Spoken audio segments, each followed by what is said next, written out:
إيرو عرفيها ما تنسى المزالة بيركاخو خدا دعاء ما جي قبول كي هر مسلماني تمام جي وهر عيد جامتين فاتحة خوندن خير بلاكرن برامرة بلاكرن زارو كارو مشتا بلاكرن.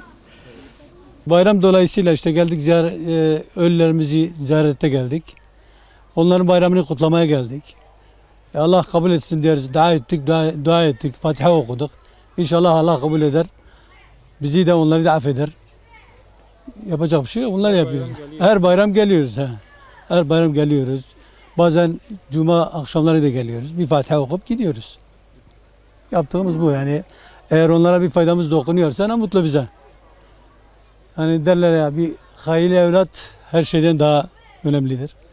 Bir hayırlı evladın bir dua okuması belki babaya ulaşır diye biz de gelip bir Fatiha okuyabiliyoruz. Eğer Allah'a kabul ettirebiliyorsak ne mutlu bize.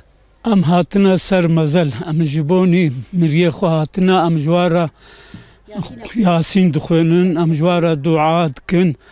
خدای تعالی موت توا بدی خاطر رسول اکرم ام her ayden am ayda baba خبرای خوب راست. İlk önce tüm İslam aleminin Kurban Bayramı'nı kutlar. Tüm ölülerine ve mezardaki olan tüm İslam olan insanlarımızı Allah'tan rahmet diler.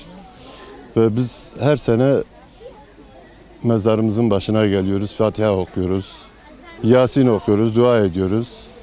Yoğun oluyor. Batman zaten burası çok yoğundur. Buradaki tüm mezarlıklar her zaman da yoğundur ve yoğunluğu devam ediyor.